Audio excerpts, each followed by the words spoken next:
and say hello, everyone, and no one, as I always like to go in with. Welcome to a new episode of Talking Into the Void, where, well, quite literally, haven't done this in forever. Oh, and shit, didn't fucking mute the stream itself. Okay, so it's been a long time since I've done this. I'm going to try to do these on my down days of the gym, that as long as they are not Saturday and Sunday, they still can't hear you.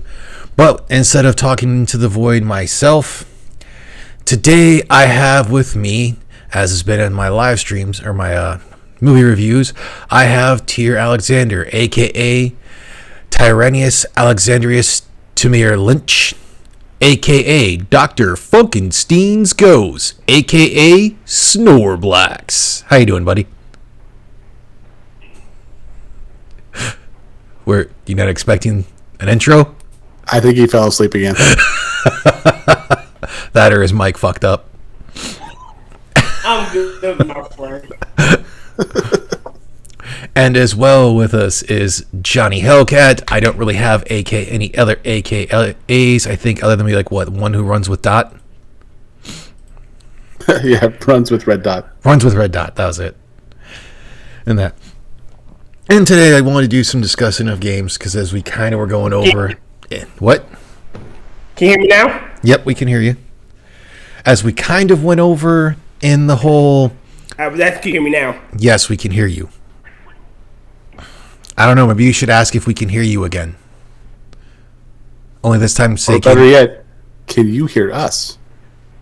Say, can you hear me too? I can hear... Can you hear me 3? Yes. But we went over some things for Suikoden in this whole thing, and the conversation got brought up because of something in there. But Tyr, you said that you believed that the hero, otherwise known as Laszlo for the default name, should be King Lino's son. Explain why you think he should be King Lino's son.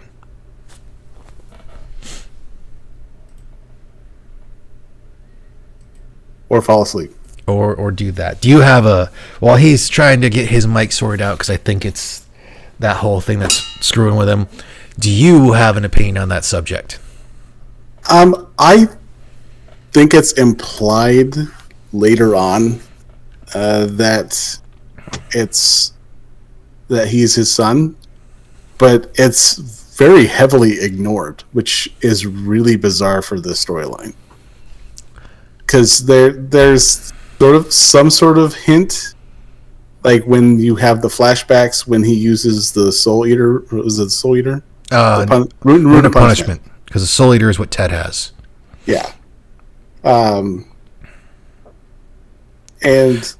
even near the end of the game, Cray is the one who points out that he went through the memories.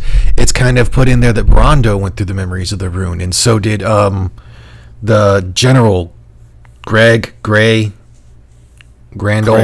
Cray. Cray's the last boss. Cray's the bad guy. Yeah. Cray's the bad guy. The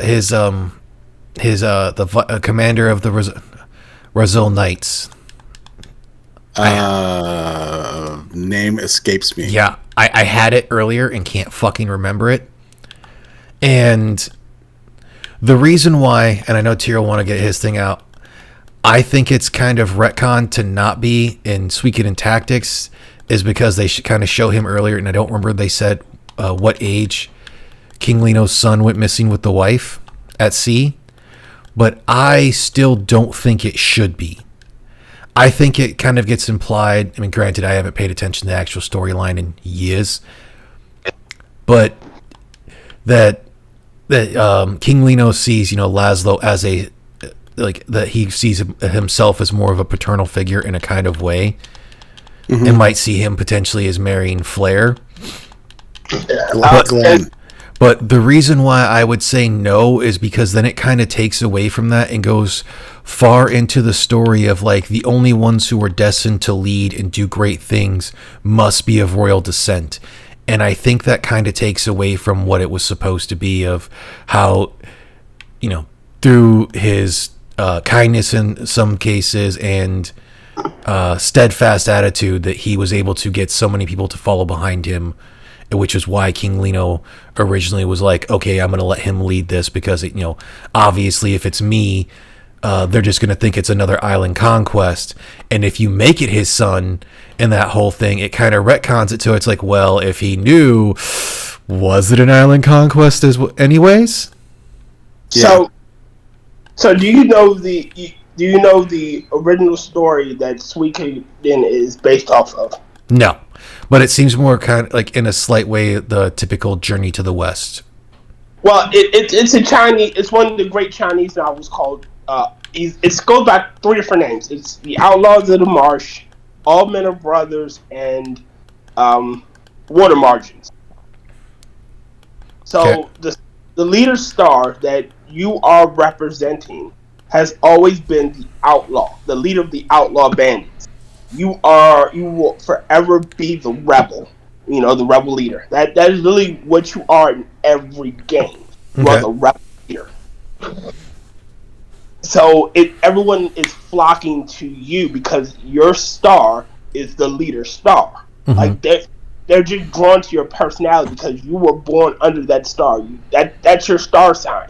Yeah. That represents when like Leknok has the Tower of Stars or the Stars of Destiny. You are always that leader star, which is I think the earthly fiend. So there's 36 heavenly spirits, and then there are 72 earthly fiends. So Suikoden is literally what's the word I'm looking for? Homage. The first one was literally an homage to that story. You're fighting against a corrupt king. Your father is a general, and you are the rebel kid. Like, it's an homage. It doesn't follow the storyline perfectly, but it follows enough. Have you ever played Jade Empire? No, I don't think I have. Nope. Jade Empire is also another of the same story because you have the character Black Whirlwind, who is literally a character from Black Whirlwind and Sagacious Blue are characters from those stories too. Yes, I am a geek. Turn that volume down some. Sorry about that. No. I'm turning down a different volume because Johnny hasn't gotten to see this. So screens, this one. And it's going to be changing to this screen and my YouTube. And then I can do this. And boom, I have the game that I am playing up on that screen on YouTube. So discussing YouTube while playing Suikoden Tactics.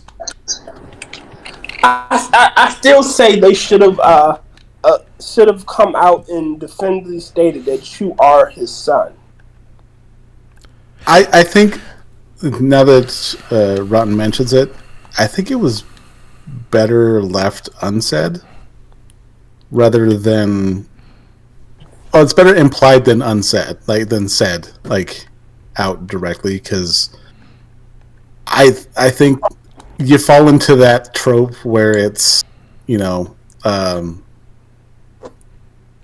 only those of royal blood are destined to lead and do great things. Yeah, but it also brings into... Alright, so it is heavily implied. Like, I get that you want to keep the mystery of it, but the implications of the what you just said, oh, he may marry Flair, but if he's their kid, that's an incestuous relationship. Yeah. Which, amongst, many, many cultures for royalty is not uncommon in the slightest, we all know. Yeah, but at least they knew they were fucking their brothers and cousins. Again, very true, but like I said, I still think it should be the other way, because it's kind of like the David and Goliath story.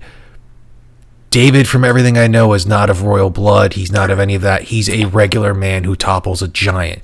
So it kind of makes the feat much better, because it's that whole thing. If you have that person who, like I said, who's of royal blood, royal descent, they're expected to do great things. They're expected to be the leader. But when you have that person who maybe they had a little training because of a military experience or being in the a form of the military, i.e., Knights of Razzle. Yeah. You know, them stepping forward and then being this person to basically through trials and tribulations become a great leader is exceptionally better in my opinion, and kind of the reason why I think they had to have the downfall of Snow in that game as well. And with Snow's downfall, that was all through his own actions. No, all right. So Snow's downfall fell on two reasons. Right, his own actions and his own inability to know his limitations. Well, Snow was a good fighter, but he was a terrible commander. Yes.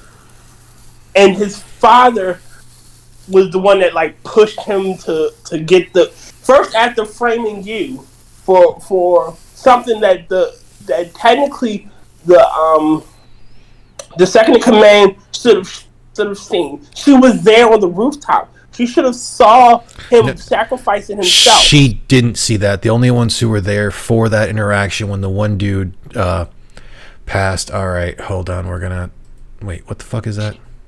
She came out. She saw him die. I want to say, if memory serves me correctly, she only saw him do the whole dissipate. Well, it is a die, but the whole, going off into the nothingness like they do.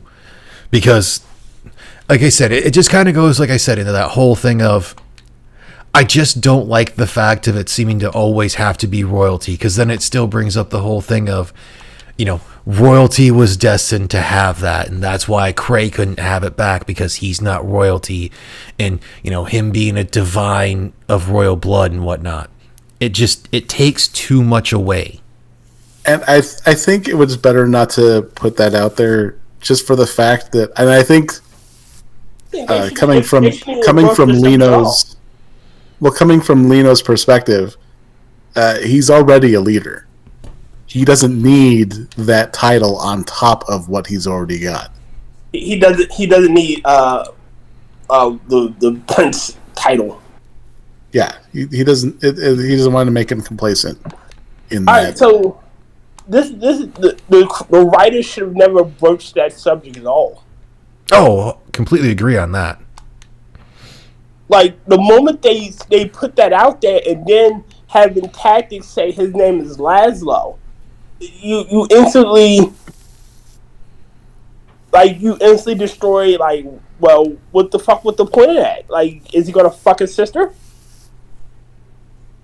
Well, and I don't think it really kind of goes that far, but it doesn't. She kind of has that initial like, ooh, a man, but and again, then the dad's like kind of like, no, take it easy, lady. Like, but again, I bring up the fact that the stars that those two people fall under in the story of Outlaws of the Marsh and every subsequent entry of Swedekin have always been connected.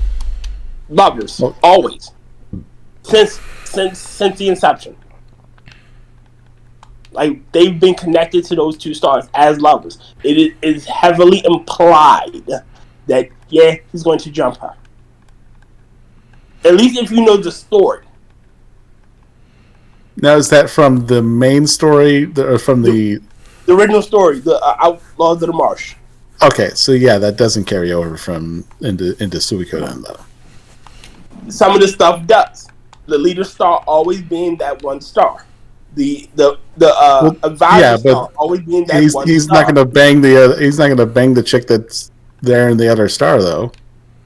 There's always a connection there, but there's not going to be that type of connection. I mean, again, I'm just going with it's canonically written. Maybe because I'm bringing outside knowledge into the story, but again, it is heavily implied that there's always a connection, and it's always on a female part with the leader star. Like, if a female occupies that star, they're fucking, or it is heavily implied. Well, if you go into 2, she's got a thing for Joey, not for your character. It gets even better because if I'm not mistaken, technically, none of robot in 3, the one that occupies that stars, those 2 stars are Thomas and the night chick from the guard chick from Cecile. little, yeah. Those 2 stars are occupied by those 2 characters, and it's heavily implied that Thomas is the leader star, which makes no fucking sense. Well, yeah, especially since he's not technically a star. Yeah, Thomas is a star. Well, he's a star, but I mean, he's not. So I get why they did it, because technically Yeah. you have 3 possible main characters. Or 3 possible leader characters, and I'm using air quotes. Either whoever becomes the fire rune, or the true rune bearer of the fire rune, is technically the leader of the Firebringers. And it could be either Hugo, Godo, or fucking Chris. It's all player choice. So technically, you can't have Hugo occupying that star if he's not technically the leader. So Thomas had to fill that role as leader, technically. It makes sense from the story perspective. It's like I can understand that from the story perspective, though I've only played 4 in Tactics, but it still just kind of falls into that whole thing that I think they're slightly parodying it and just taking aspects of it and not pretty much just conveying it the entirety or doing what it is in the entirety of it. Word. Yeah. It's not. I get it's not word for word like written as canon and true law. But again, if bringing outside information in and you know what the story is, again, I wish they would have never written those lines in. Have him tell another story. You know? Well, they could have easily as well, instead of when he went to say, I lost my son and he'd have been about your age. He could have said the best thing they could have had is it's like they could have even said he was lost at sea and you're the type of person I wish he could have become. Or they could have because then it would have been a slightly implied and whatnot, but because of it being lost at sea, but they don't have any of that in there. Because I want to say, since the starting of Suikoden in Tactics actually starts before that, I don't remember if they say the age of when he lost his son, but I think it's older than when they were doing the Furball Patrol. See, this is what they could have done. They could have had that we buried my son here. Mm-hmm. Just give a definitive answer to the son question if you were going to do the son issue. I know you're not my son because my son's dead. Yeah. I know where he's interred. I know where his bones are. We buried my child. Instantly kills that, is he his son? No, maybe. That, or you could have had him not bring up the subject altogether. Have him imply, I lost somebody dear to me. I see. But I don't see that as a replacement. We also don't know how much of that is translation error potentially to localizerness, because some of that stuff can be done via that way because they thought it was a good story. I bring up the example of, have you guys seen the movie? Because I still need to read the book, but of The Count of Monte Cristo. Yeah. Well, in the movie, we actually watched it when I was in high school, and the guy brought up, or it's like the director or writer for this one brought up, he's like, "Oh, I don't know why they didn't do this. I made the Edmond Dante's love interest who ends up marrying the one guy, and that I actually made the child born prematurely, and it's Edmond Dante's." It was just such a great love story. And all the girls in my class, even a couple of the guys, were like, "Yeah, that makes sense." And I'm the only one in class. I'm like, "That's fucking retarded." Without saying that's fucking retarded while I'm in school. And the teacher kind of teacher kind of looks, he's like, "And why do you think that?" And I went, "Because back then that would not make sense. If it turns out that he is not of royal blood, anything that would have gone to him because of the loss of the life of his father would go up to anyone else that's of royalty or of nobility. He would lose any right to any of that." And yeah, Edmond Dantes might be able to get it considering the fact he's now playing the role of a nobleman from another country, but there's still the high plausibility that, everything's going to get lost because he's not of noble blood. And that can actually be a detriment to him later on in life. because then it's going to be, well, yeah, he's the adoptive son of a nobleman, but he's not himself of noble blood. So it can make things a lot worse. So it all looks at basically like the era and the time frame and where its location's supposed to be, considering the fact this is set in a fictional era of a fictional place. We really have no idea. They might find it okay to have someone who was of peasantry become have the old, U.S. thing from rags to riches and from riches to rags. Mm-hmm.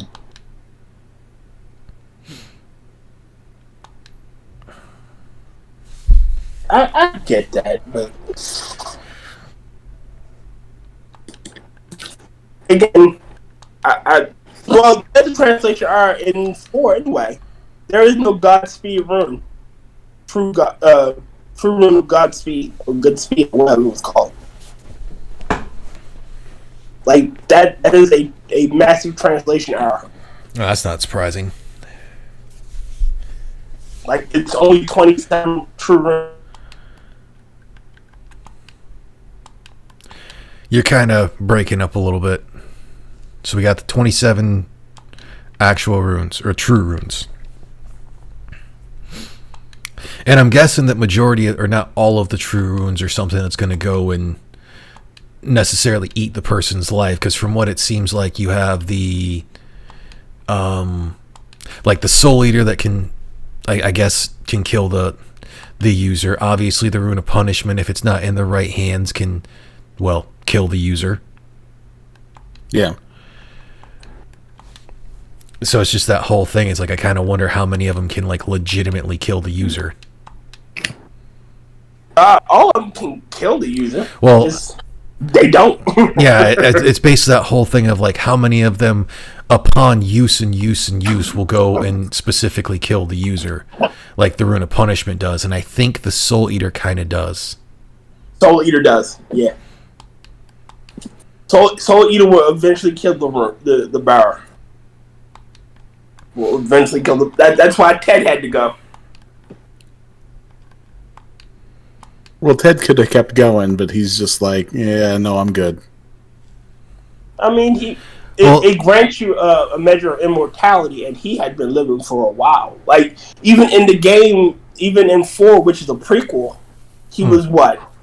Close to fucking 400? Yeah, they don't specify his age in 4. They just pretty much imply that... Oh, wait. He's been around for a good while. Because he had given up his rune to that whatever creature it was who basically wanted to fight the other people, the other group or whatever that had, I guess, created the true runes or something. Like the freaking ghost that goes and visits the hero and whatnot, like that one, the creature that was holding the Soul Eater rune for Ted was just like, oh, I will get my revenge or some shit. Mm-hmm. Yeah. That's another... I'm going to switch this back to here. So that story is told so out of sequence. Oh, I'm not surprised. So technically, the furthest in the timeline is 3. Like that is the end point. 3 is the end point. The events, every other game happens like at least 30 years before everybody's born. Because you fight Hugo's mother when she's maybe early 20s, late teens, in 2. Tyr McDowell is in the second one, so his events had to happen before that. George, here's in the first one. Yeah, he was in the first one. So 5 had to happen before that. Ted hasn't gone, is still alive in 4, so 4 had to happen before 1. And I'm still, like, with just the Rune of Punishment confused of, like, I shouldn't say confused, but curious of when Cray had it, considering the fact it's implied that the kid who wanted bread was actually a wielder of the rune. And obviously he cut his arm off, so if everything is the way it says, and his arm was the one that was buried in Obel, he's actually from Nanel. and then defected to Kuluk. Or you could. All right. So what could have happened is that Cray, his arm was cut off by somebody and was taken to Obel, and he's originally from Kuluk. Like it doesn't give a definitive answer on The that. only reason why I'm implying that he's from Naynal in that situation is because his wife, it's like the, God damn it, I can't remember, it's like Rakiki or Rakagi, and her and her son. And like if you look at Axel or anyone else from Naynal, all have that, like in a way kind of Indian dot, not feather dot, except for it's a diamond. And he's just got the band, it seems like, to kind of cover that. It's possible. Yeah, because like for when the timeline is, I don't know. I'll have to try to find the other games and go through them. So this is going to be another of like, oh, we're going to go through them it's like in not numbered order, in canonical order, like Devil May Cry. So you're going to go Devil May Cry 3, Devil May Cry 1. I think it's technically supposed to go Devil May Cry 2 or Devil May Cry 4. No, then Devil May Cry 2. To the end point. Okay, yeah, so it goes.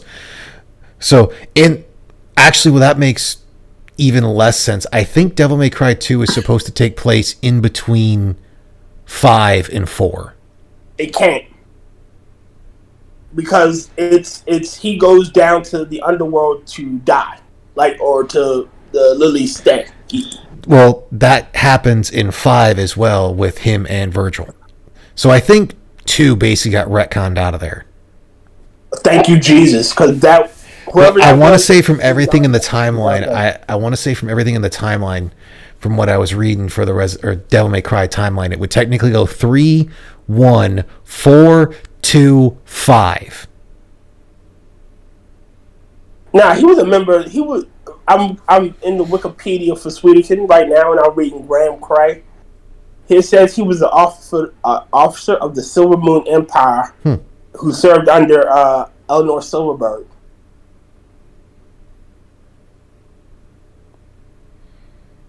I'm not remembering any of those names and whatnot.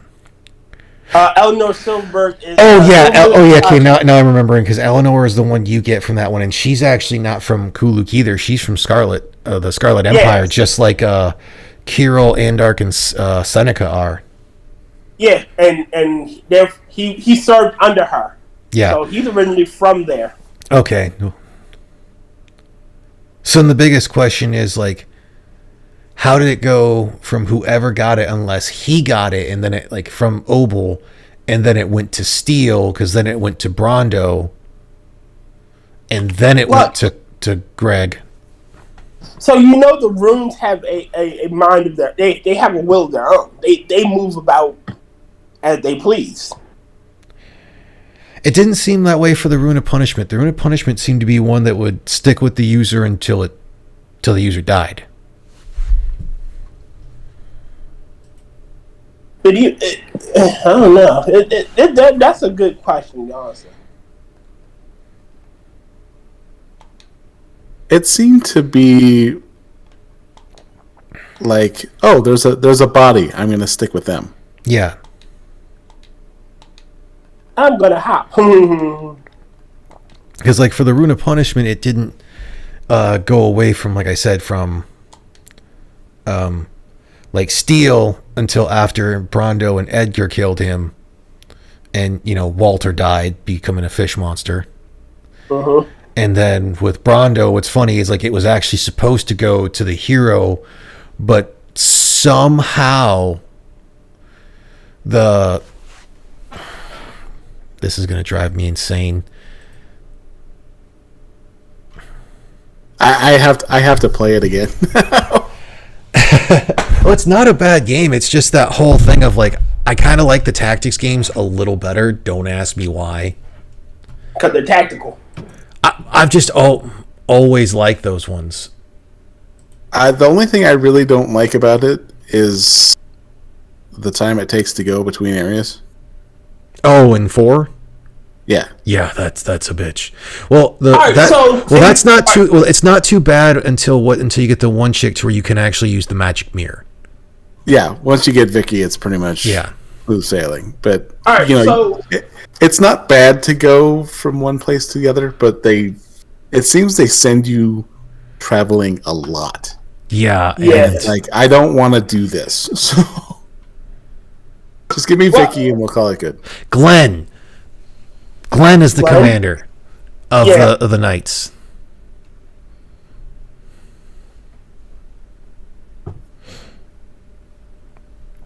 Yeah, that's what's weird is like I had this the other day.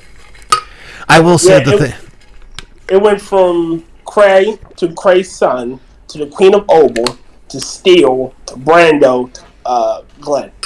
Okay. Because Cray had it, and maybe that's when he cut off his arm and it jumped to his son. The son dies, and it goes to the Queen. Queen gets lost at sea, so Steel takes it. Brando kills Steel, and Brando gets it. There's a high plausibility that then, because of the Queen having it, she could have used it in her final thing. But it's like though Steel didn't die, it could have killed her and their son. Well, it mentions it in the flashback. I don't remember them. You don't talk to the Queen at all because you go from. It's a very quick section because when you're in one of the flashbacks. I think it's you attack the kid, and then the kid turns to dust. Yeah, and then you talk to the lady, and then she turns to dust. I don't remember talking to the lady. But then I'm going with a long time ago that I've played this, so. Yeah, I haven't played this recently, so I could be wrong. Confessions. And they outright state that he is their kid. Where? All right, so I'm reading the wiki. Yeah, it's a wiki. She is the late wife of Lino Kun Eldest, has two children, Flair Kun Eldest and Laszlo, or whatever the hell his Japanese name is. Rashiro. Right? Yeah, her spirit lives on in the punishment room. Provides protection to her son when Brando turns the rune upon him. So I guess that protected him. I was like, no, denied.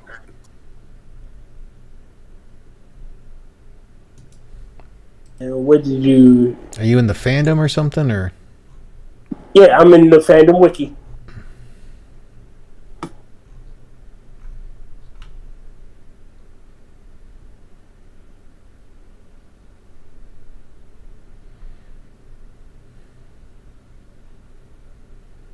Oh yeah, it said 150 years before the first Suikoden game.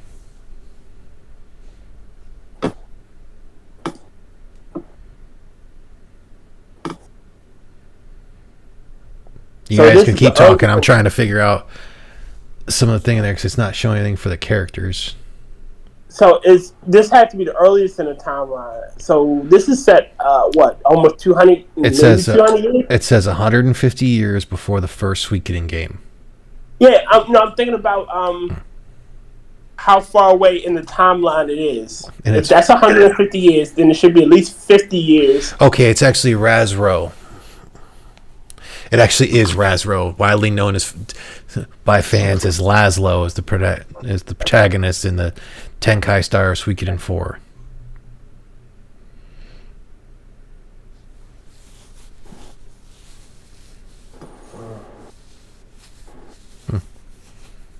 Konami, you'll never make this game again, son of the bitches. Yeah, I still think they should not have made him the lost son of the Obel.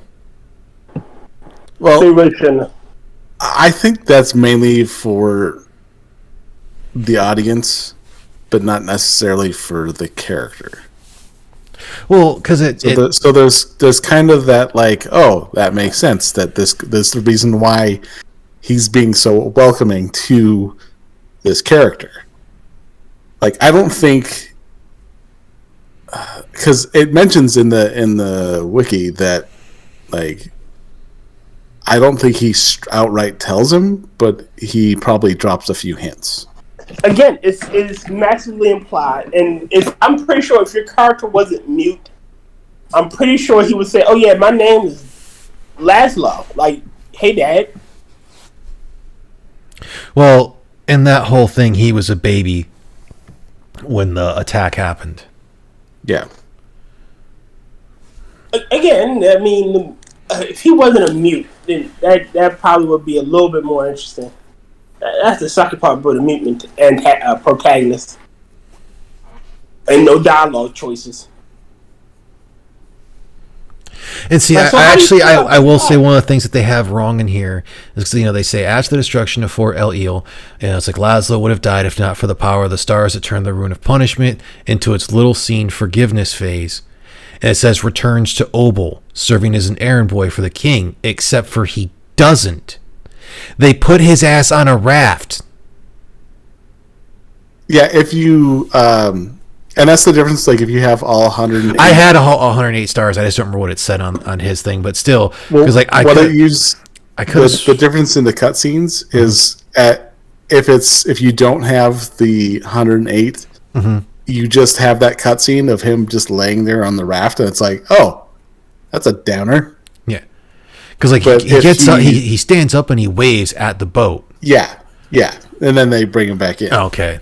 Because like they don't show him bring it back in. Like I assume because of what they had told him, or what the spirit had told him for the rune of punishment, is that's the reason why he went back to the deserted island, was so that way when he died the rune would stay there. Because they even said, though the rune is in its forgiveness phase because of you, and to reach this far and of getting the 108 stars of or these 108 destinies.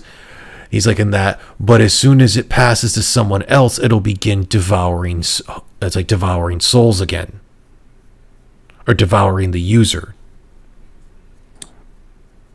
So pretty much it's supposed. Retarded. Yeah, well, basically that's what it's meant to be. Is he got it to the forgiveness phase? It's apparently that's what it seems like. Is that the only other one who apparently through their thing of like in the way of kind of making it said that got it to the forgiveness phase was the queen, because she had the love for her son to protect her son, and that everyone else you had steal was just a bloodthirsty pirate. Brando, while he was a bloodthirsty, it's like he wasn't necessarily just a bloodthirsty pirate, because he did have a healthy respect for Edgar and healthy admiration for Kika. Once Edgar died and he got the rune, he was like, I have to exile myself. But see, that's probably with the issue. All right, so the concept of judgment is like you're atoning, and in its forgiveness phase. Okay, you've completed your sentence. You're cool now. Yeah, because to get into the forgiveness phase, he can use it without it slowly taking away his life, but he can still die, and when he does die, depending on who's around him. Well, no, he can be killed. Yeah. There's a whole totally different between dying and being killed. He can't die. Like that's one of the great benefits of having a true rune. You are immortal. Like everybody that's had a true rune and died had died because they gave it up. Like hell, you ever played 3? No, like I said, I've only played 4 in Tactics.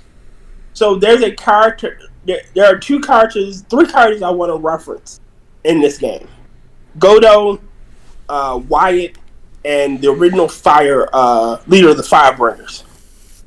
In the story, before you start the game, the leader of the Firebringers have the true flame rune, Wide had the true Okay. water, and Godo had the true light. So actually, we don't know that because it says, whilst it's still believed that the true rune of punishment will grant the standard true rune abilities such as agelessness, there is no record of it in any previous bearers surviving long enough to be an issue. But if he had the forgiveness phase, but all the runes grant agelessness. Like that's a benefit of all the runes. Every rune gives that. Like, why wouldn't the punishment rune give that as well? Hell, shit, the Soul Eater gives you that. You know the worst part about this? What? There's nothing in future games that mentions it. What, the punishment rune? Like, Tactics is the only other story that mentions anything else outside of the main 5, and it's not canon. It's only considered slightly canon, basically. Yeah. It's a side story that could be you can dismiss. Yeah. Because in that whole thing, it's like it even says after helping the island nations once more, or you say because it's like once you got to that one in the forgiveness phase where it no longer drains life of its bearer. After helping the island nations once more at the fall of Kuluk, the bearer vanished from the pages of history, knowing full well that his death would see the cycle of death and punishment start anew. I still say he will be ageless unless he's killed. It could be entirely plausible, but as has been shown, like they had at near the beginning of the game, well, somewhat beginning of the game, like there were those who were going after him strictly for the fact that he had the true rune and they wanted to use it for the Kuluk Empire. That's true. So by doing the whole thing of, disappearing to a deserted island to spend out his days, yeah, it's isolation, it's not fucking cool and everything, but he knows that it will then therefore no longer be used to kill, and start the cycle of death and punishment again. Even then, that's not even entirely true. Someone could. All right, so again, the runes have wills of their own. It's been established. Like they can be. You can kind of bind them to people, and you can't kind of bind them to people. Like for 5, you have the sun rune. You have the dawn rune and the dust rune, right? Mm-hmm.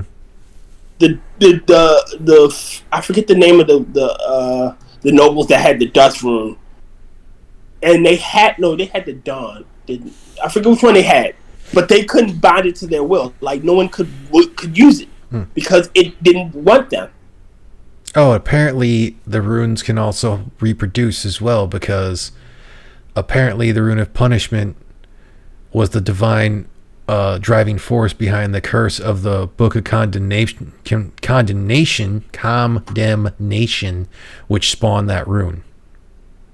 But all the runes can, in a sense, and I think that's mainly from 5. Yes. Yes. And in a sense, all the lesser runes are parts of the true rune. Hell, shit, all the true runes are part of a greater rune. I think the sword and shield runes are the really true runes.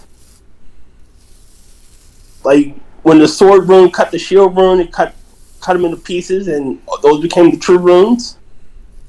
I think that's the story. I can't remember. I'm pretty sure that's the story behind the true runes.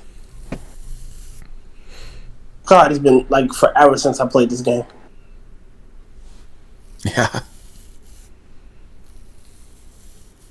But every major. So apparently, the 27 true runes want to return to the era of the sword and the shield, and the true runes say that humanity only prolongs their separation. Yep, I remember. It's when the sword rune cut the shield rune, and that became the other true runes. Oh Jesus! And when the true runes ascend to Ashen Future. Succeed, the Ashen Future will come. Ashen Future is where the world turns gray and is as dark as death. No colors, no shapes, no sounds, no wind noise, no smell of grass, no heat of the sun. In short, nothingness. That'd be a great game to play. And that's what what's his face is trying to Oh, the fucking creature that accomplish. had Ted's freaking rune. No, Or- no. There's another character who is mentioned but never seen, and I think that's Hisuk. No, Hisuk is the leader of Holy Harmony. He wants to. He just Okay, wants so it's all the the other, it's the other guy. Like no, because there's the guy with the there's a guy with a rune, yeah, the circle room. and then he's trying to gather the runes, but because of their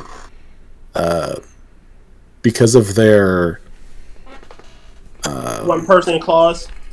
yeah, because they can only be on one person. He's like, oh, I'll just clone myself, and then that will be how I can get all these to me.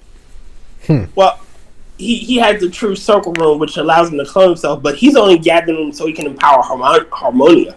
He fucking doesn't care about anything else. He wants to ensure that Harmonia becomes the dominant power of the world. Like that's like if you played 3, like it's stated that's his goal.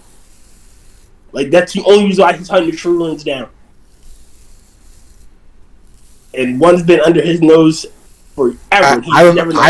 I kind of read it as he was gonna try and do more than that, but then again, it's not really like heavily implied as to the reason. Well, we never get to see him. Exactly. We get that he. So if Sakurai and Luke are clones of his, then we can assume that he either looks like an older them, or he just some fat guy. He's the high priest of Harmonia, the leader of Harmonia. Mm-hmm. So I don't know. I would love for a 6 if they ever do a 6 for us to see Harmonia. Like that would be and continue the timeline where fucking Hassan is trying to do his dumb shit. And Jesus Christ, dude, some of these runes that are like, oh, they're the one thing, and it's like, oh, they're also the true runes are also split. Some of them, like the gate rune, front door and back door. Yep. Yeah, because apparently Soul Eater is now Wendy liked it in the back door.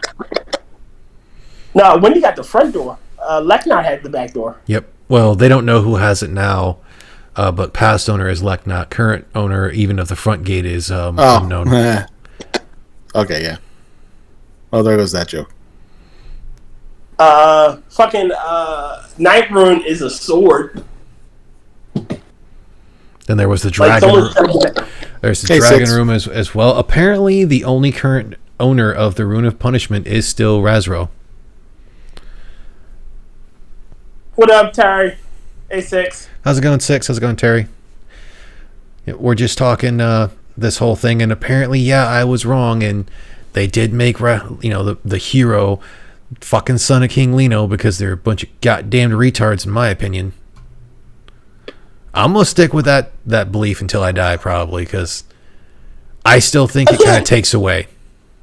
Again, I agree. It does take away from the concept of him being, I like the fact that it was mentioned, but not like pushed out in your face. Yeah. I didn't even want it mentioned. Like, say I have my son's bones somewhere. I know that you're not him. I'm not trying to say you're replacing him. But they don't. And they should have never brought that shit up if they were just gonna do this. Yeah, it seemed like a lot of the true runes were in Harmonia, and then they got brought out because basically the true runes are like, fuck you guys. Yeah, and that's the point. Like, they have wills of their own. So it's never implied that they're going to stay where they are. We're discussing Suikoden predominantly for the fact that I've played 4 in Tactics, which is more of a side story for Tactics. But yeah, they've played more of the other games, and now I'm going to have to fucking find these games and play them, and I think I might just do that on Twitch. I can assist you. I can send you the ones I got. I'm pretty sure I can find them pretty easily. Oh, okay. Yes, it's not that difficult. It really I just is. don't know which ones are on what, because I probably have some of the... Oh, they're all on PlayStation 2. Okay. I thought I had a couple... Well, except for the first two. Yeah, I have Suikoden 2 and Suikoden 1 on my PlayStation emulator. I just haven't played them, so... Maybe I'll look at starting that on If you Saturday, wait, Sunday. if you wait a while, they're getting remastered. The first two are getting remastered, so I can't wait to play those. I think I might still play the originals anyways, just because it's kind of nice to go over those themselves anyways. Understandable. I think they should make Yubber come back. I love Yubber. I love his appearance in 3.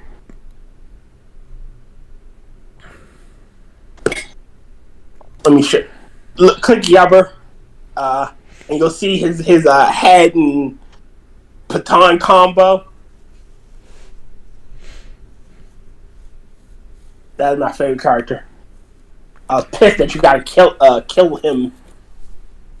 Well, not kill him, but put him down in 3. Yeah, I have no idea, because it's why, like I said, it's always fun, when they're like, okay, we're going to start here, then we're going to go and make all these different games, and they're going to be at different freaking points, which isn't necessarily bad, but like when you want to play them canonically, technically I'm playing them canonically if I go to any of the others, because apparently 4 is the fucking first one in the actual timeline. 4, 1, 2... 1, 2, 5. 3. That's 4, 5, 1, 2. Huh? I thought it was 4, 5, 1, 2. 4, 5. No, it can't be 5 because could it be 5? No, because George is in 5 and then he's in 2. You're right. So it had to be 4, 5, 1, 2. You're right. My bad. Yeah, because 4 is 150 years before the first one. So it's at least 100 years in the at least 250, maybe 250 in the past from the current timeline. Maybe 200 years in the past, because it is at least 50 years between the events of 5 and 3. Maybe not 50 years. Huh? Could be 50 years. Yeah, I just kind of wish they'd actually say it. Well, because again, they were written out of sequence. Yeah. Well, no, I'm just saying in the thing, I kind of wish they'd have gone through and been like, oh, this game takes place it's like in this time before of like X game. Like the only one that talks about that is 4. What's up, James? What's going on, James? What up, James? Now we just gaze into the abyss, and the abyss gazes back. If it says anything, I'm just going to tell it to suck my taint. If I'm lucky, it'll say yes. With the disc.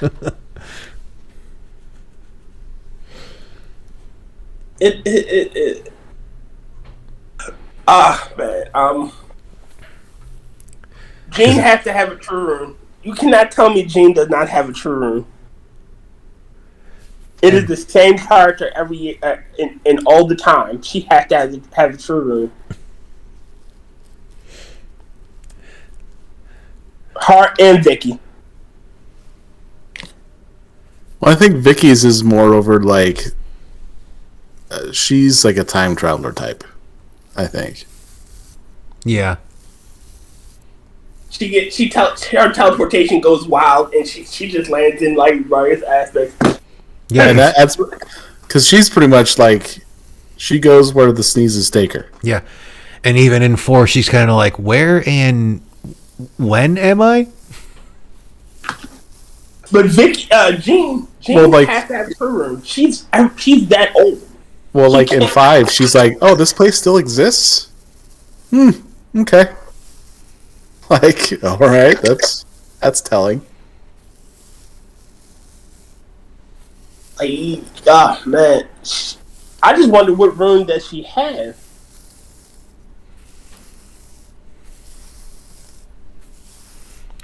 I think really in 5 she has the charm rune. So if someone attacks her, like they become charmed and they end up attacking other enemies. No. Like again, she seems to be immortal. Like it is. I get that you have recurring characters that when you create a character and you like them, you use them more and more often, even though it doesn't make any fucking sense. Like Dark Souls and fucking Pac. So apparently in the trivia, it says unlike Suikoden 2, in which Ryu can meet Tyr, Frejora, it's like can't meet Laszlo despite visiting the island nations during the events of the game. This is because Suikoden 4 takes place well over 100 years before Suikoden 5. Okay. So, yeah, apparently it's and I guess if Laszlo is still alive in that whole thing, he's just been like, yeah, fuck it, man. I'm just hiding out. He's probably chilling with the mermaids. And the thing that it will be dead. Kill me. Like spawning mermaid mutant babies.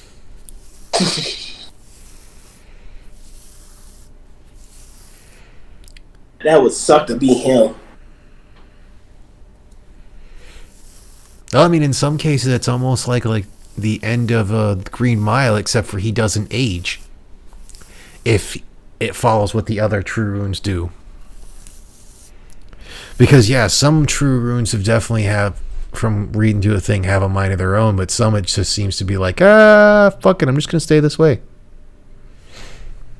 I mean, you can clearly tell which runes have minds of their own.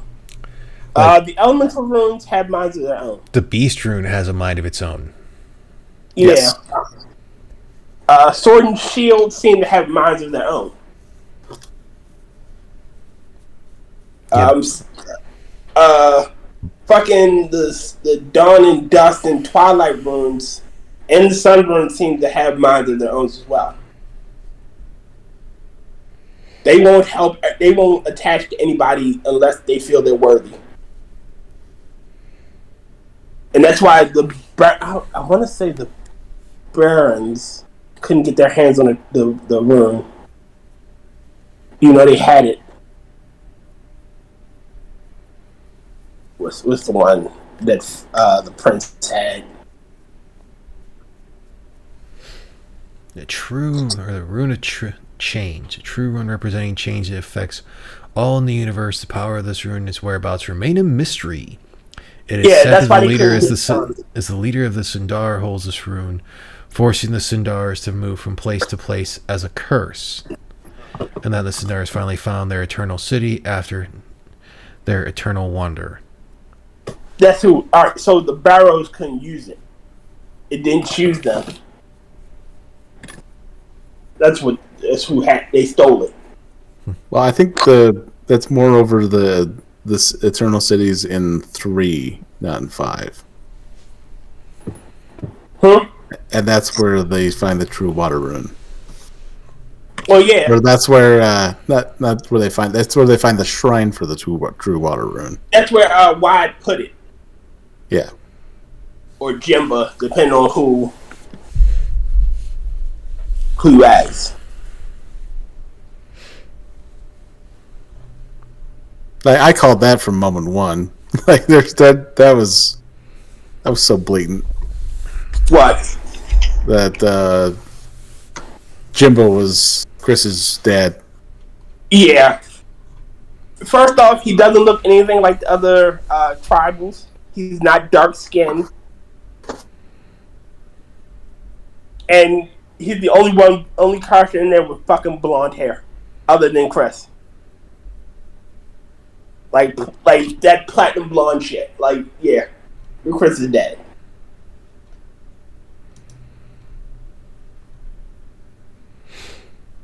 So in that whole case, I'm guessing that there are no rune cannons in like 5 and whatnot. No, because there's reference to one. And there's actually a reference to a couple, and it does end up, depending on if you want the 108 characters, you can either sink it to the bottom of the sea or take it. I think the bad option is taking it. Yeah, well, taking it or giving it to someone else. I think it's the third option where you can either sink it or I think it's either sink it or take it. And yeah, they're like, yeah, you shouldn't really do that. And then you can't get the characters that you were assisting when that whole thing was going down.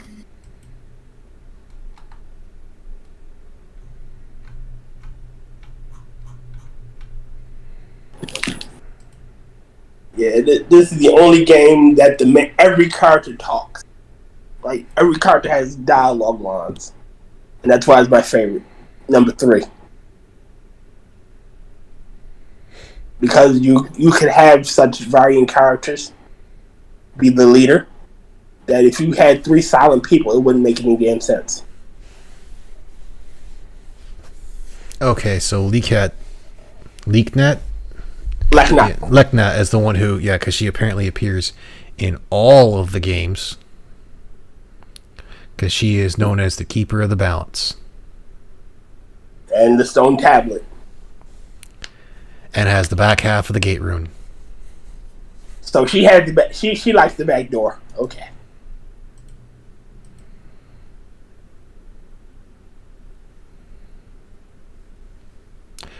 Oh, so apparently there's another immortal in each one as well, and that's Jean. That's what I said. Yeah. Jean. Yeah, I wasn't paying the attention to it, because that might be that the Charm Room has that or something. Nope, Charm Rune, that is a basic rune. Yeah, because you do get to use it, but I'm wondering if it's something that she's developed that kind Possibly. of... I mean, yeah, it's not it's not explicit in its details though. So yeah, it's kind of just there. I mean, in the game, she serves as your personal rune mistress. So Yeah. it makes sense that she has knowledge to create a basic rune. So I'm not saying. And that, apparently she also has an old acquaintance of Erish from the one fucking runes of the old Arms Kingdom. Again, it just screams, I'm immortal, I know some shit. I mean, it's entirely plausible. I mean, games like this that actually go through and have everything of a huge fucking storyline can be cool and also a big pain in the ass. The point to figure out, yeah.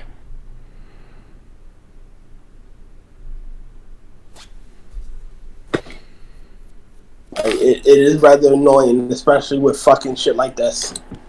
Well, that's like Warlock has no actual name. He just is the person who fucking opened an interdimensional thing somehow to summon the giant tree and the evil eye from the world of emptiness.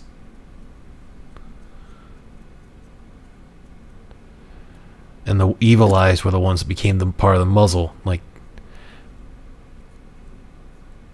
goddamn. What game? Well, he was in 4 because, when you beat 4 with everything, and he's just like, they're like, oh, Warlock gets arrested for basically being the inventor and creating the rune cannons, which, caused so much fucking issue, and then just, he dies. Like, quite literally, they have nothing that states anything else in that other than that.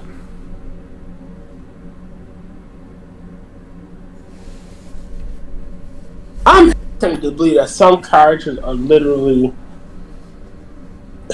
what's the word I'm looking for? They're the favorite of the developer, so they just keep coming back. Yeah, kind of like you have Sid, Biggs, and Wedge for Final Fantasy, that there's always a Sid, Biggs, and Wedge in Final Fantasy games. In some form or fashion. Yeah. Or like I said, like the earlier reference, Patches. Like the creator comes out and said, I love Patches. That's why he's in every game. And he likes that voice actor too.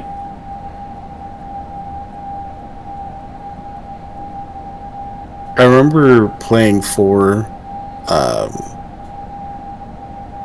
and my ex and my stepson were watching me play it, and I had, and the way they have the group attacks is where you have to fight with these characters, I think for like 10 rounds, and then if they have a compatible combo attack, it'll let you use it. And we were sitting there and we're just like, oh, they're gearing up for a pretty awesome attack, and their combo attack is just basking in the sun. Oh, you talking about the girls? No, the cats. Chipu, Champo. Should be Chiapu, Champo, and I can't remember his name. Well, there's the other. There's 4 of them technically. Yeah. The name Cobalt. Yeah. Because there's the one chick who's actually not one.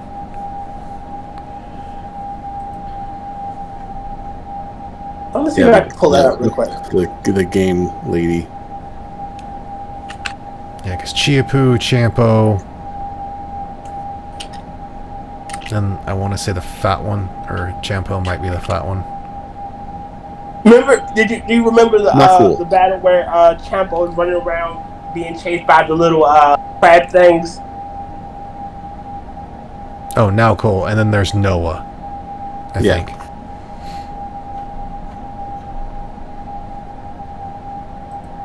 Knuckle, Champo, and Chipu. He just run around being chased by the. Oh man, that shit was hilarious. The first time I saw it. Yeah, chasing the mice. When he was remember the battle? The first time you were on the island, and you had to fight the crab beast, and it had some of the little crab monsters. With Chiapu. Because he was trying to... He's just running. Yeah. And it looked so fucking retarded. But it was fucking funny. Yeah, I liked the Champo mini game. Catching the mice? Where you had to catch the mice. Mm-hmm.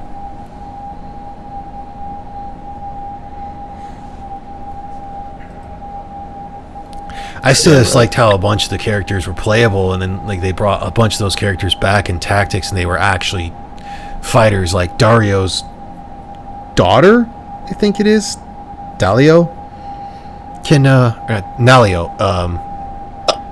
actually fights in Tactics. When all they do is I think heal or are for treasure hunting as your support character. Yeah, maybe they decided they didn't want to fight when they got older. Because then it's still funny when you're going into the last battle and Dario's telling her, like, okay, you got to be strong. I might not make it back. And he's like, Nooks blah blah. I was like, oh, you found Mom? And he's like, moving on.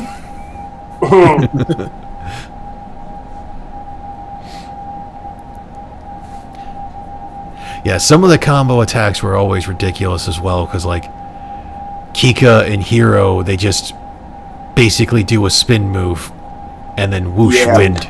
Just a wind attack.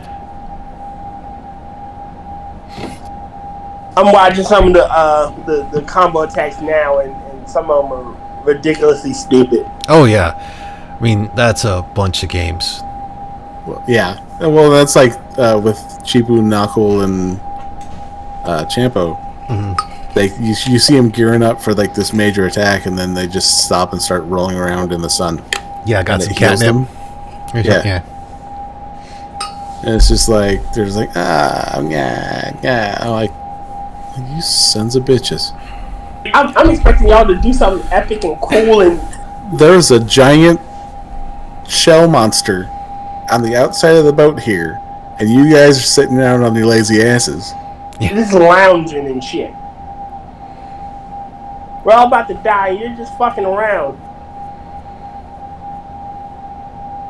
I still will say one of the things that I did kind of like for 4, and that one was there's really no implied romance of anyone. Like, there might be a little bit, but like there's no actual things, like, other than I think it'd be like Gary and Emma, because they're actually married. Everyone else is just a regular character with no romances that you had to deal with. Like, yes, if you go off the stars, it's... Huh? Depending on how you look at it, what is the... Well, not in 4, but in 3, fucking Chris and... No, I'm just talking about 4. Oh, 4? Well, yeah, there was no implied. Like, no one is explicitly said, oh, yeah, we're in love. Except for, like I said, Gary and Emma, because they join as a husband and wife. Oh, yeah. There's a lot of familial relationships. Like, you get 4 siblings. I think the closest you would have to the plausible romantic, it'd be like, was it Mizuki and Akagi? They used to work for Ramda. Mm-hmm. Because her sister, because, you know, Mizuki's, you know, it's not Mitsuki, yeah, Mizuki, because her sister's Kate. Yeah. Yep, I'm watching now. Get ready to do this epic attack, and then, really cats.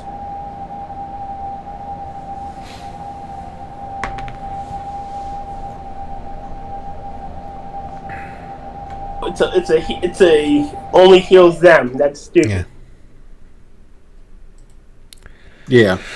That's how it be sometimes. Fucking you get all 4 of the mermaids. Like, they're the There's 5. yeah, they're the fucking blacksmiths of the group. But I think they're... No. I think one of them's a support character, isn't it? No. What I mean is, they run a store that you can trade items for instead of trading money. Oh, that's right. In 4, yes. No. What I'm implying was, like, in 1, you had 5 blacksmiths that you had to gather. Oh, and yeah. They're literally the blacksmith characters that you have to get. Like, it's 5 of them you have to gather. Like, they're on different islands and they have different requirements to get them. Yeah, except for these, it's like, okay, you get the one chick right in the beginning, or pretty shortly. And you have to fish up her sister. You have to fish up the one sister. You have to fucking randomly find the one. Then once you've gotten like the 4 or 5 of them, you can meet the one in Ilya. Like the littlest one. The youngest one, if I'm not mistaken. No, the eldest. I think it's the eldest one in Ilya is the one you meet in Ilya. Okay. Then the thing down here will be dead. Okay, because we're just going to bring that up and go Control F.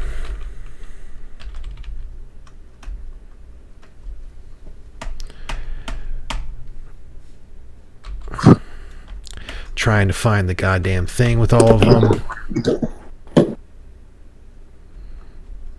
Mermaids. Doodly-doo, doodly-doo.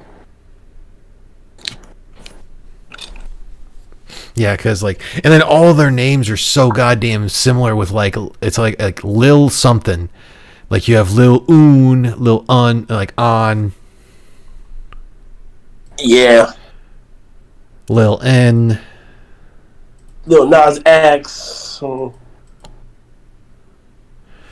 it's fucking weird. Yeah, the sassy one, the elder sister, Lon. Yeah, it's just fucking annoying. Yeah, because then you have the one that you go back to the frickin' deserted island to find her there. I think that's the youngest one.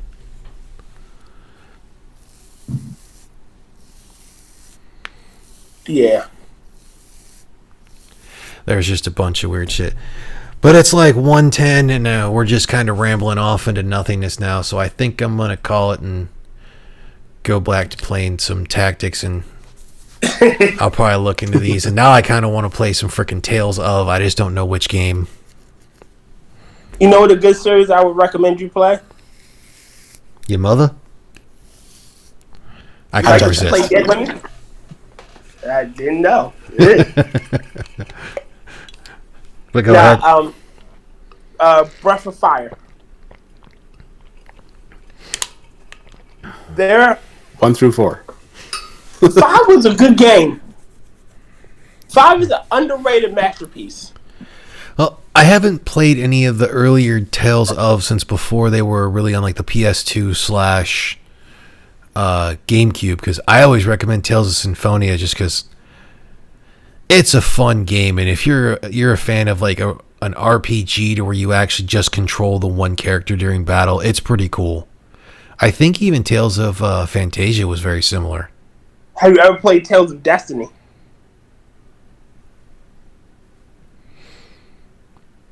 That was one of my favorite PS1 games. No, I don't think I have. I think I only played a small portion. It's like the ones I know I went through was Let me check. fuck. I don't have my PS3 games here as well, because there's the ones that I have on there. Because there's like Tales of Graces F, Tales of Legendia, Tales of the Abyss. I still need to fucking sit down and beat that game. Yep, I have to. I might play that. No, it's a good game. That another underrated masterpiece. Wild Arms. Yeah, Wild Arms is is pretty hell. fun. And Thousand Arms. Yeah, Dumb as hell. yeah, Terry. Tales of Symphonia can be difficult to get into. I had a good friend in that who kind of got me into it, so it's like I got to see a couple different spots of it. It's kind of like if you want to get through it, it can be kind of a slog. There was To get one, past I a think certain point. It might have been Tales of Symphonia. Like that was one that where you were on a time crunch for the first part of it. No, Wasn't it like you had to have like a? I might be thinking of something else. Like there was one where like you have to come up with this this sound, and like me and my friends played this for like maybe I think an hour and a half, and we couldn't even get out of the first town. no. With Tales of Symphonia, that happens pretty rapidly because you go through and like some of the things in the story for that one are freaking a little crazy, but it basically involves you getting past the whole portion, and that's how I know of there being two different pronunciations of it. For there's Kratos, the God of War, from the God of War series, and then there's Kratos from Tales of Symphonia. All right, that is kind of amusing. But it also does have the guy, the voice actor who did Robin, voice several different things in that game as well, and I think he might be the voice of Lloyd.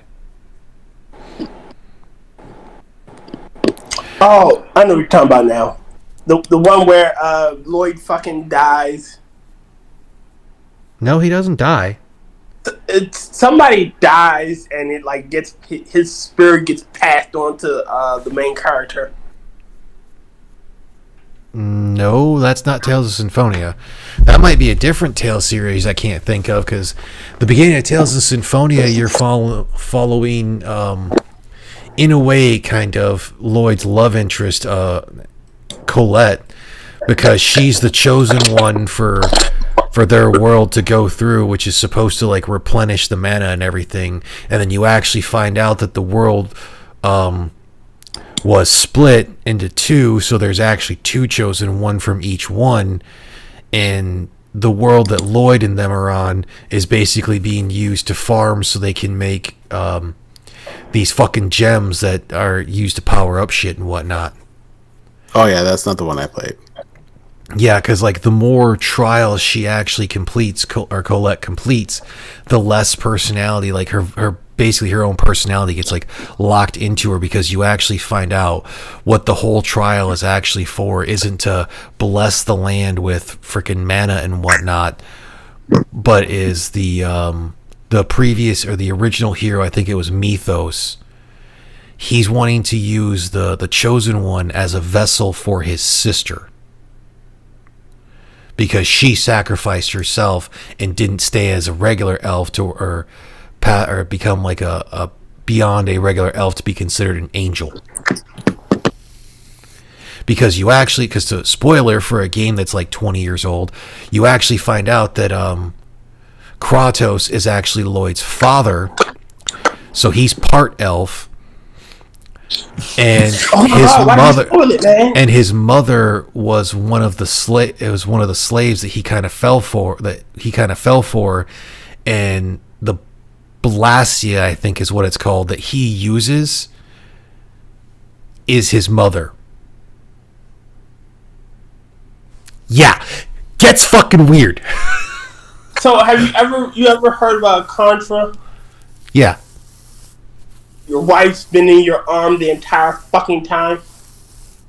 Like the bionic arm is his fucking wife. No, I thought that was not Contra, but Bionic arm. Bionic Commando.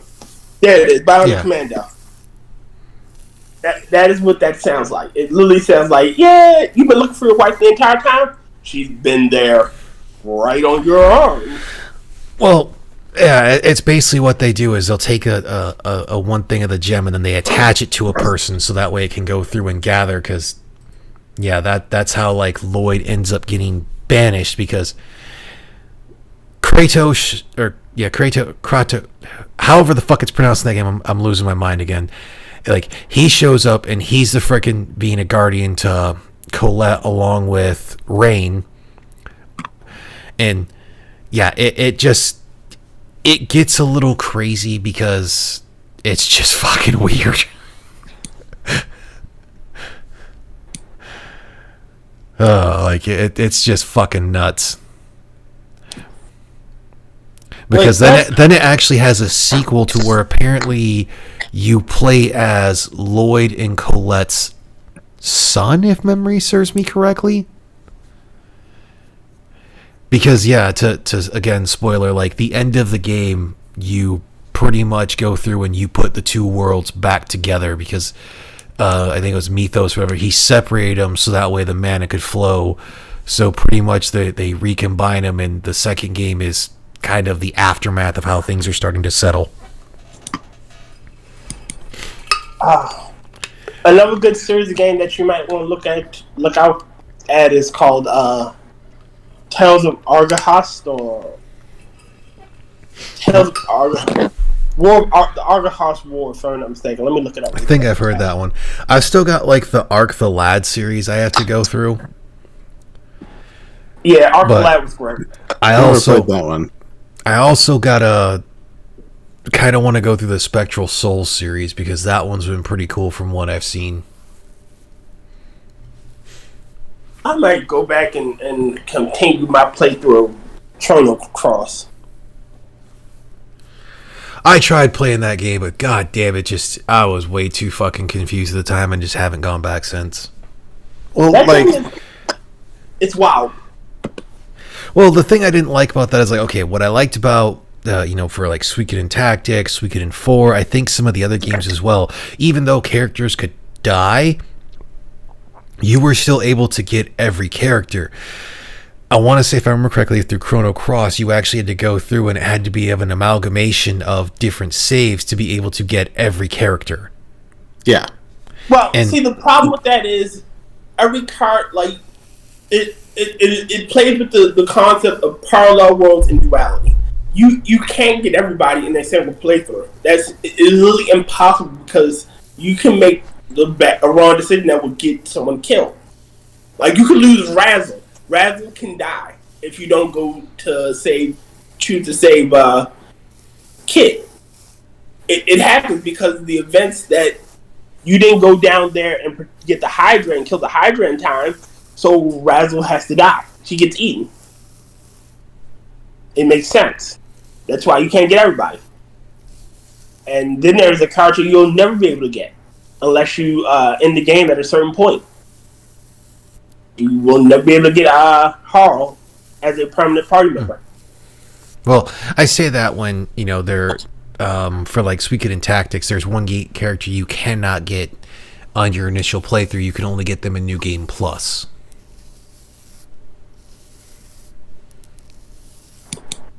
Yeah. I mean, it is kind of cool in that whole thing, and it lets you have multiple endings and the way you can kind of go through.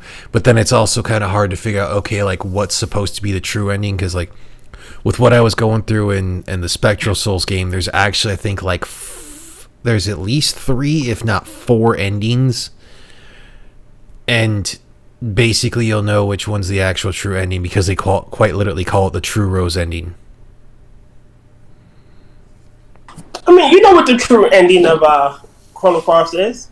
The one where Kid merges with Skylar, which makes no fucking sense. Like I said, I never actually went back and played through the game and everything. In order to get that ending is this complex and convoluted fucking sequence of events that need to happen that are fucking ridiculous. Like, it is, and it all hinges on the final battle. And you only get one shot at it. At least it's not as bad as like in some cases Radiata stories, to where it doesn't matter which side you take because to get in a way all of the characters, you can get one playthrough, you can get all the human characters in one playthrough. Well, I shouldn't say all but like 2 human characters. In the other playthrough, you can get all the monsters and 2 human characters. Gawain and Ridley. And it doesn't matter because the game still ends with Ridley dying. Yeah, that's the only sucky part about that game. I liked her toward the end. Well, like you could understand why she left, considering the fact like her, who was supposed to be her fiance, and her father and whatnot, like straight fucked her over, and they fuck over the main character whose name I can't remember. Jack, just because. They find him annoying because he wasn't raised the way the rest of them were, even though he's the son of a true hero. Jack. Yeah. Vance. Kern. Gawain. Only reason why I know Jack's name is because Jack Russell Tyre and he acts like one. Yeah. Hyper fucking active. I just know that game was somewhat annoying as well, because like with specific characters you would be like, you can only get it's like you had multiple chances to get them, but it's like you can only do it at this certain point of the day when they're at this certain point in their walk. And if you didn't know that shit, it's just like, son of a bitch. That's very Majora's Mask.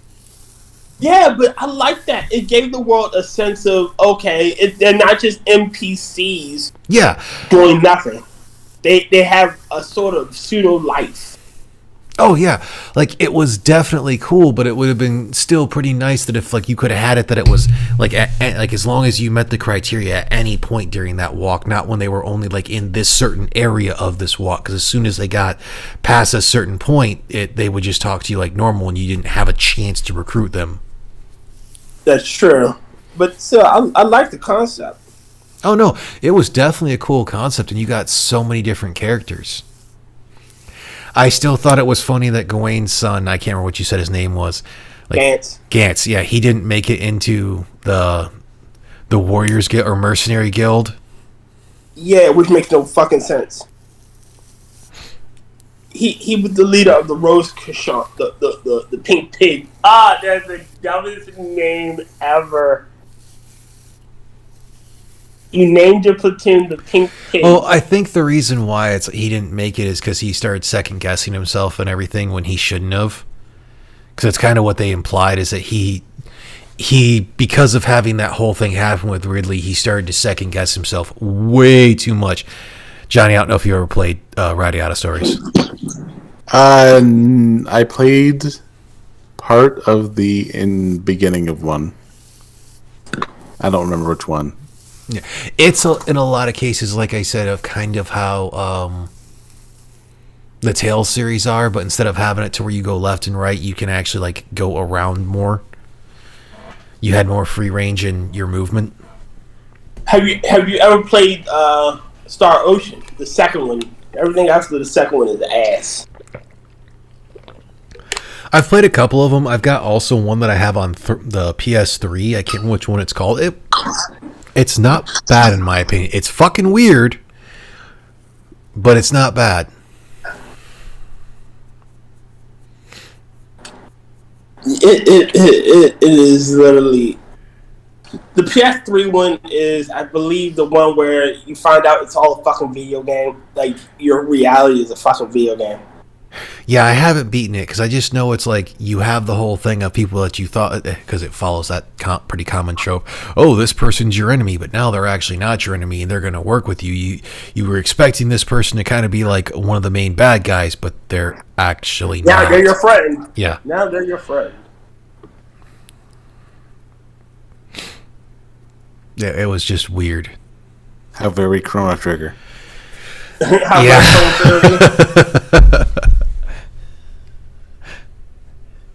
It is kind of like that, but instead of going through different times, you're going through to different worlds, and some worlds are more backwoods than others. No, Tari, I take that back. Chrono Cross is not a pale imitation of Chrono Trigger. The Chrono Trigger and Chrono Cross follow two different concepts. One is about time, the other is about dimension. It's literally time and space. And the other one, story, like, decided to say, fuck it, let's just see what sticks. It's a drug-induced bender. Okay, Chrono Cross is literally a drug-induced bender. I will give you that. Like, it is. But if you look... But to get what I was... great things. To get what I was trying to say originally for the Rowdy Autostories before I went off the fucking rails, it's really funny that after he leaves and, he meets the one kid and he's like, okay, you can't find your mom. There's no reason to be upset. I will help you find her. And then he's going through and they're trying to look and the mom sees him and she thinks he's a kidnapper. So she fucking decks his ass and damn near knocks him out. And she deleted the Thieves Guild. Yeah. He was better. I still think it's funny for the fact that he joined the Thieves Guild and didn't get any fucking skinnier. Yeah. Did you? Oh, well, you never played that game, so you don't know. The outfit he was wearing is a reference to Star Ocean 2. It's Leon Kenny's, not Leon Kenny, Leon's outfit. Is it Leon? No, I might have played a little bit of Star Ocean 2, but I think I played the PSP variant of it. Yeah, a remake. It's Claude's outfit. The male, the lead male, is his outfit that Gantz is wearing. It's fucking hilarious to me. But with it being almost 1:30 in the morning Eastern time, I think we're gonna call it here. This has been fun. Like I said, I think I'm gonna try for a Talking Into the Void on my down days, as long as it's not Saturday, Sunday, or Thursdays, because that's when Johnny does Minions. Yeah. And because that way, if Johnny wants to join, it's just going to be things like this where we're going to talk about games or whatever and go over storylines. Because who just farted? Oh, now it's me playing with my chair. Okay. Yeah, whatever. I was like, because that's a damn good mic to catch that. But I think this can just be kind of a fun thing to go through and kind of go over some of the games and what their things were. So might have to pull Terry in some time if he'd like to join for some of that, because I'm pretty sure he knows quite a bit. And while I may not know it, you guys can then for that go over Pokemon lore if you so choose. So it's open, and that's what I think I'm gonna do it for anyone who wants to plausibly join. I'm gonna use Talking to the Void is just, like I said, my down days from the gym that aren't when Johnny's got Minions, or Saturday for the midnight stream with Tyr, or my movie reviews. Anyone want to interject on that, or say I'm a dumbass or something, or no? Besides the nominal. It's up to you, my friend. Well, like I said, it's trying to do a little more so I don't just fucking sit here and whatnot. I mean, I still got a monkey stream to watch because apparently Polly didn't stream on the AAA today. And I don't know why. Oh, yeah. Tyra, you got an open invitation to the midnight show if you ever want to join in. Yep. And Saturdays around this time. That's on Saturdays, so that's, what was it, about 11:30 midnight Eastern? Yes. And that whole thing for Tyr. Otherwise, you can also find him on whenever I do another Talking Into the Void or on my Rotten Movie Review streams, maybe on Quippers if he actually has a day off or something. Johnny, I know you're on Thursdays Minions. Whenever you do your penny arcades. Yeah, that's the good way to put that because I never know what I'm going to do. Whenever he does with camel. Well, that's the thing. Is like I have thought about just doing that on YouTube, but I don't know how big the gaming thing for YouTube is. It seems like it's better on Twitch for the interaction, from everything I've kind of heard. But fuck, I don't know. I might try doing something on Twitch. I still haven't fully decided, and then I'll just have to set up Streamlabs OBS because I don't feel like going back and forth and logging in and out and everything. But you'll find people where you find people. I still need to make sure I eventually get your fucking Twitter and throw that into the thing as well. But both their channels are in there. I'm calling it a night. You guys got anything you want to parting wisdom? Whatever. I'm winding down hard now. No, I got nothing. I got nothing either. Tyre refuses to use Twitch. I understand. Typically, I only go to Twitch to support the Gulf City guys. And if, like, Satsu or Monkey are streaming, I try to do that. There's a few people I'll watch, but I don't know if I'll do anything else. We're going to call it there. Have a good night. This was fun, and I figured why not just do it a stream. Have a good one.